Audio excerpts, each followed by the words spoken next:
Salut à tous, bienvenue dans cette nouvelle vidéo. Nono est avec nous, salut Nono. Salut Sacha. Alors on va évoquer l'actualité du Paris Saint-Germain, on va parler mercato, on va parler aussi de ce classico acte 2 OM Paris Saint-Germain au Vélodrome, 67 500 spectateurs attendus. On va parler aussi de l'entraînement hier devant le public, devant 32 000 personnes. Il y a eu des choses qui nous ont pas échappé dont on voudrait parler. On va parler aussi des absents. Alors, Mukiele et Nuno Mendes étaient incertains. Nordi Mukiele était même annoncé forfait, Nono. Mais Nordi Mukiele, excusez-moi, et Nuno Mendes sont bien présents dans le groupe. Par contre, Achraf Hakimi est officiellement absent du groupe et forfait pour ce OM PSG. Alors Nono, Mukiele et Nuno Mendes présents, ça change quand même énormément de choses, vu qu'à l'arrivée sur le papier, tous les latéraux étaient forfaits. Bah là, ils sont annoncés présents à part Achraf Hakimi. Mukiele à droite donc, et Nuno Mendes à gauche. Est-ce que ça change énormément de choses?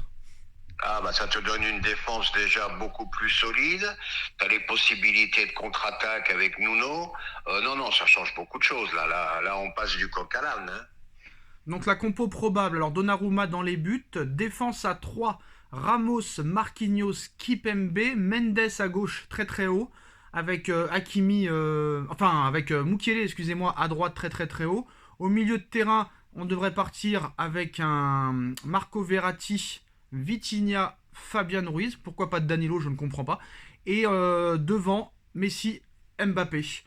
Pourquoi Danilo sur le flanc? Après, c'est la compo probable, ça me paraît quand même assez surprenant, Nono. C'est surprenant parce que tu as quand même besoin d'un milieu défensif. Tu sais que Vitinha n'est pas au mieux, surtout après ses problèmes avec Neymar et Messi. Donc voilà, toujours pareil, des choix qui sont difficilement compréhensibles. Il maintient Ruiz titulaire éventuellement. De l'autre côté, on m'explique Zahir Emery, c'est un phénomène. Bon, ben, j'y comprends plus rien. Je te dis honnêtement, j'y comprends plus rien. Peut-être qu'il va pas mettre Danilo parce que Danilo défend peut-être trop bas et il y a besoin peut-être de verticalité pour jouer vers l'avant. Et Fabian Ruiz et Vitinha, d'accord, c'est pas les joueurs les plus offensifs, mais ils sont quand même plus offensifs que Danilo. Ouais, mais tu vas à l'extérieur, dans une ambiance de feu, t'as quand même besoin d'impact physique, c'est l'un des rares qu'on a, Danilo. Donc je te dis, bon, bah, chacun ses goûts, mais moi, il y a des fois, il y a des choix qui me paraissent incompréhensibles. Alors Nono, on va très rapidement revenir sur la conférence de presse d'avant-match de Christophe Galtier et de Tudor. C'est deux mondes différents. Hein. D'un côté, on a Christophe Galtier qui nous dit, c'est un passage exceptionnel qui a été beaucoup commenté et beaucoup critiqué, Galtier qui nous dit avant le match, ce n'est pas une honte de perdre des matchs. Que répondre à ça?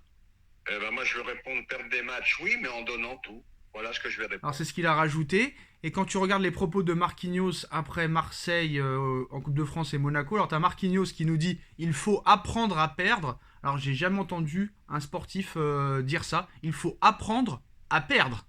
Ça, Oui, alors Marquinhos, bon, qui parle vraiment très très bien le français. ouais. Là, il a fait une petite erreur on va dire, Il a... je sais pas, de connexion de la Non, phrase non, non, où il a fait une il très a dit grosse une erreur. C'est ce bêtise. qu'il pense. Non, c'est ce qu'il pense, Nono. Et 3 jours après, contre Monaco, parce qu'on n'en a pas parlé, hein, après la défaite contre Monaco, il dit c'est compliqué, on joue toutes les semaines, tous les 3 jours, on laisse les enfants à la maison. Non, mais qu'est-ce que c'est que ce capitaine, honnêtement? Honnêtement. Ah, mais Marquis, on sait qu'il est en pleine dérive.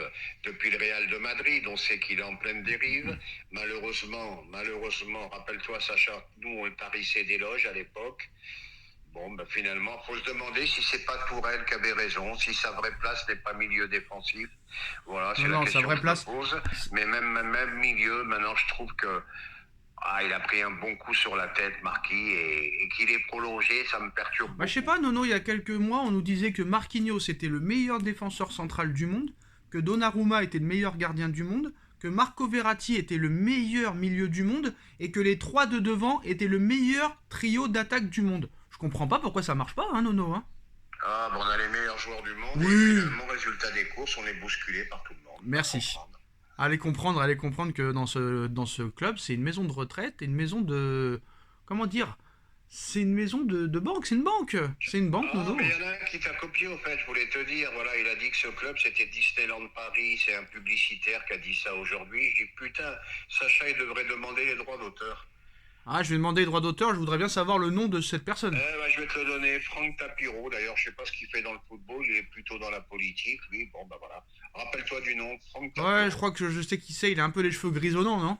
Un peu les cheveux grisonnants et un peu de barbe. Ah ouais, ouais, je connais très bien. Non, J'ai mais dit, faut que Sacha il demande les droits d'auteur. souvent, Nono, moi je te le dis, souvent, Nono, ces dernières années, il n'y a pas que toi qui me le dis, souvent, des gens, dans des émissions de radio, de télé ou presse écrite, disent des choses que nous, on a dit avant. Bah après, voilà, il n'y a pas besoin de nous pour savoir ce qu'il faut dire réellement, hein, très clairement. Oui, oui, faut Voilà. pas exagérer, mais peut-être qu'il y a des gens qui regardent les vidéos, on va savoir. Voilà, mais moi, ça me paraît bizarre de dire qu'on a les meilleurs joueurs du monde à tous les postes alors qu'on n'arrive pas à mettre un pied devant l'autre, à faire une passe dans les pieds, on perd un nombre incalculable de ballons. Ça me fait beaucoup rire, Nono. Et apparemment, bah, rien ne va changer, hein, très clairement, parce qu'il y a une information qui vient de tomber aujourd'hui des médias anglais, comme quoi la priorité pour remplacer Lionel Messi serait Mohamed Salah. Alors que Messi pourrait finalement quitter le PSG à l'issue de la saison, Nasser Al-Khelaifi aurait d'ores et déjà identifié son éventuel successeur.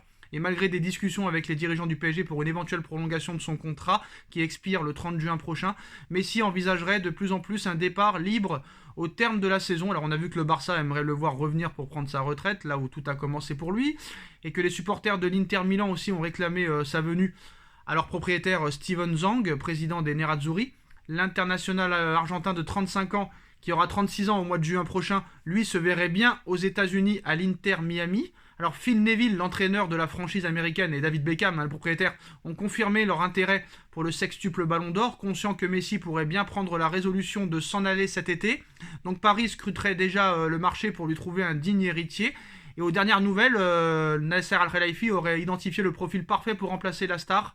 Ce serait Mohamed Salah. Alors, dans l'incertitude pour Messi, le Paris Saint-Germain envisagerait une arrivée de Salah pour le remplacer éventuellement. Salah est sous contrat jusqu'en juin 2025. Il a 30 ans. Honnêtement, Nono, on a vu aussi que le journaliste Rudy Galetti a révélé que des premiers contacts auraient déjà eu lieu entre Nasser Al-Khelaifi et l'Égyptien pour des raisons à la fois sportives et marketing, hein, comme l'a indiqué The Transfer Windows Podcast. Les autorités qatariennes du club de la capitale rêveraient de recruter Mohamed Salah à Paris. Moi, Nono, je vais pas te mentir. Bon, d'accord, Salah est un très bon joueur, mais quand tu entends Jürgen Klopp après le match face au Real, il a dit que cet été, il y aurait un grand coup de ménage. Salah, ça vaut minimum 70 millions d'euros, 75 millions d'euros à 30 ans. Les mecs n'ont pas encore compris la leçon. D'accord, Salah est un très bon joueur. Salah est un très bon joueur. Non mais Salah est un très bon joueur. Non, Salah est un très bon joueur. Mais pour l'avenir, c'est pas ce qu'il faut. Il va avoir 31 ans. Bon d'accord, c'est encore jeune, 31 ans. Zlatan, il est arrivé à 30 ans. Et pendant 4 ans, il a fait des dingueries. Après, en Ligue des Champions, ça reste à voir. Mais franchement, je suis pas sûr que mettre 70 millions sur un joueur de 31 ans soit la solution. Le problème, Salah, magnifique, pied gauche magnifique, mais encore une fois, 31 ans. Moi, je pensais qu'il avait un peu plus, je pensais qu'il avait... Non, il a 30 ans, il va avoir 31 l'été prochain. 31, donc Paris, voilà, Paris, l'avenir, c'est toujours sur des joueurs qui sont presque en fin de carrière, on va dire. Salah usé par la méthode Klopp quand même, ça fait 7 ans qu'ils sont ensemble. À la différence de Messi, c'est que Salah a parcouru vraiment beaucoup de kilomètres, un joueur qui court beaucoup. Et encore une fois, je ne vois pas pourquoi ils vont chercher des joueurs de cet âge-là. Tu ne peux pas prévoir l'avenir avec ça. Non mais Nono. Malgré tout le talent de Salah. Non mais Nono, Salah, 30 ans, qui aura 31 cet été. Allez, pourquoi pas? Il a encore peut-être 2-3 ans, mais pas 75 millions d'euros. C'est de l'incompétence. 75 millions de transferts, un salaire exorbitant. Moi, je n'en veux pas. Et tu pourras toujours pas recruter. Voilà. Alors moi, j'en veux pas. Avec tout le respect que j'ai pour lui, 75 millions, j'en veux pas. Après, c'est sûr que si c'est 20 ou 30 millions d'euros, si c'est le même prix que Sadio Mané, là, c'est autre chose. Sadio Mané a été recruté 35 millions d'euros. D'ailleurs, je trouve que Liverpool l'a très mal vendu, hein, Nono. Hein. Je trouve que Liverpool l'a très mal vendu. 35 millions, Sadio Mané. Je pense aussi. Voilà. Alors, si c'est 35 millions, Salah aussi. Bon, pas se contredire, hein. Sadio Mané n'est pas loin des 30 euros non plus. Des 30 ans non plus. Hein. 30 euros, t'es méchant avec lui, Nono. Honnêtement. Pardon. Franchement, Sadio Mané, ça vaut plus que 30 euros, Nono, non? Oui, j'ai la langue qui a fourché, là. T'as voulu dire quoi? 30 ans, c'est quand même lui aussi un âge avancé, hein. Oui, mais 30 ans, 35 millions d'euros, c'est pas cher. C'est pas cher, mais je pense que c'est les mecs Surtout qui pour ont un été mec. visés par la méthode Klopp. Oui, mais surtout pour un mec qui a quand même, depuis 2018, fait 3 finales de Ligue des Champions, dont une remportée, plus une Coupe d'Afrique des Nations. Faut pas l'oublier. Oui, ça n'empêche pas leur talent, mais je trouve qu'on se trompe dans la définition des joueurs. Voilà, faut tabler sur la jeunesse. Moi, Salah, pas plus de 30 millions, pourquoi pas, mais 75 millions, je dis non. Catégoriquement non. Tu sais Définitivement pourquoi non. Messi, ça traîne. Ça traîne parce qu'il voudrait un salaire exorbitant, pas loin de celui d'Mbappé. J'ai lu ça aujourd'hui. Oui, il a qu'à aller au Qatar. Il a qu'à aller au Qatar. Tu comprends plus. Bon, non, on va essayer de s'écouter sans se couper parce que sinon personne ne va rien comprendre. Donc moi, Messi qui part, je dis oui. Et Salah qui vient, oui, mais à moins de 50 millions. À plus de 50, je dis non, catégoriquement non. Tu es d'accord avec ça ? Contrairement à toi, moi je dis non plus pour Salah, mais c'est pas une question d'oseille parce que c'est pas le mien pour commencer. C'est qu'il faut voir avec la jeunesse maintenant. Le football va de plus en plus vite, il faut miser sur les jeunes. Tu dis contrairement à moi, mais tu es d'accord avec moi, donc c'est pas contrairement à moi. Je suis d'accord. Alors, bon, maintenant, au niveau de l'entraîneur, apparemment ce sera un match à 3.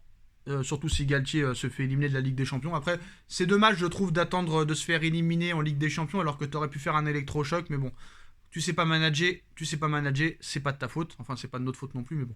Oui, c'est votre faute, mais bon, vous savez pas manager, c'est pas grave. Ils vont attendre de se faire peut-être éliminer, même si contre le Bayern, peut-être que c'est pas perdu d'avance parce que vraiment le Bayern inquiète.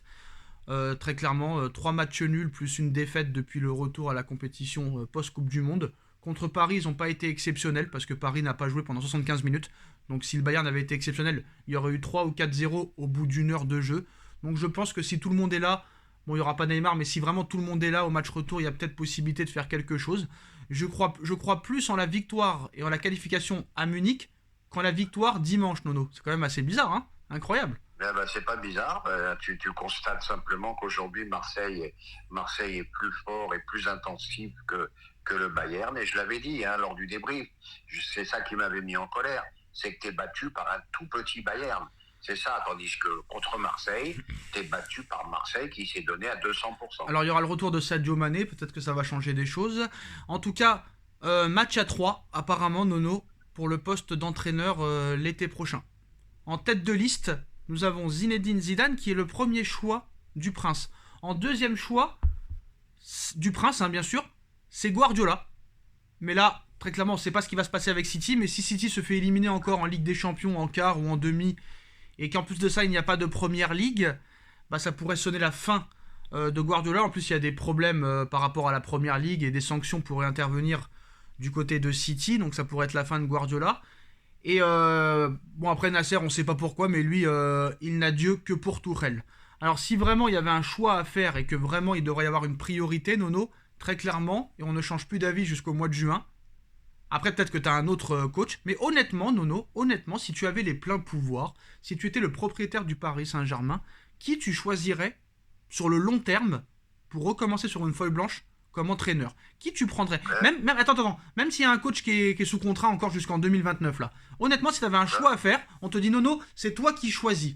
Qui tu choisirais pour repartir sur le long terme sur une feuille blanche? Honnêtement. Le problème, c'est une question très difficile à répondre parce que déjà, c'est des choix c'est des gens qui ne viendront pas. Non, mais on s'en fout.